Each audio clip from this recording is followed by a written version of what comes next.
मान कैप्चर करने की कोशिश है और ये ठीक नहीं है। ये बिल सिर्फ सीएपीएफ कैडर के अधिकारियों के खिलाफ नहीं है, ये न्याय भावनाओं के खिलाफ है। जिस फोर्स ने अब तक सैकड़ों बलिदान देश के लिए किए हैं, उस बलिदान से अर्जित मेरिट के खिलाफ है। मैं आपको बताता हूं ये बिल क्या है। एक्चुअली ये बिल क्या है, बहुत सीधा बिल है।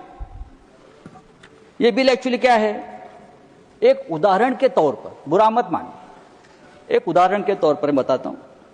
अमित शाह जी इस देश के गृह मंत्री हैं, दिन रात मेहनत करते हैं, देश की रक्षा के लिए समर्पित है। 370 हटाया, लॉ एंड ऑर्डर संभाल रहे हैं और भारतीय जनता पार्टी को जिताने के लिए बहुत मेहनत भी कर रहे हैं।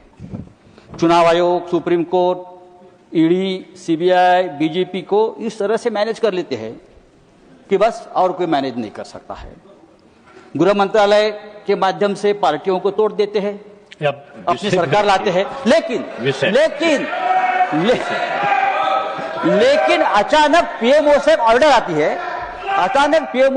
आती है, योगी जी को या देवेंद्र फडणवीस को दिल्ली जाकर गृह मंत्रालय की कमान और कमांड संभालो।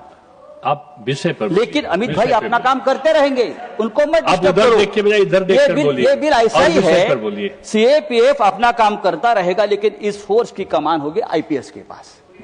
ये कमान संभालने की बात है।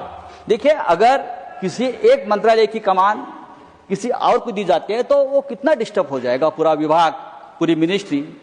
और यहाँ तो पांच फोर्सेस की कमान साथ छोड़ दिया है। पांच फोर्सेस की कमान एक आईपीएस के कैडर के हाथ में आप दे रहे हो, और ये कमान के जो अधिकारी है, हाँ, उनको असिस्टेंट कमांड से डेप्यूटी कमांडेंट होने के लिए 15-15, 16-16 साल लगते हैं, और ये फोर्स का कोई डीजी नहीं बन पा रहा है। आप डीजी की पोस्ट बढ़ाइए, आप एडिशनल डीजी की पोस्ट बढ़ाइए। बहुत धन्यवाद। ये करिए, लेकिन फोर्स के ऊपर अन्याय मत करिए, क्योंकि यही फोर्स है जो ये संसद को, एयरपोर्ट्स, हम सबको हमारी सुरक्षा कर रहे हैं।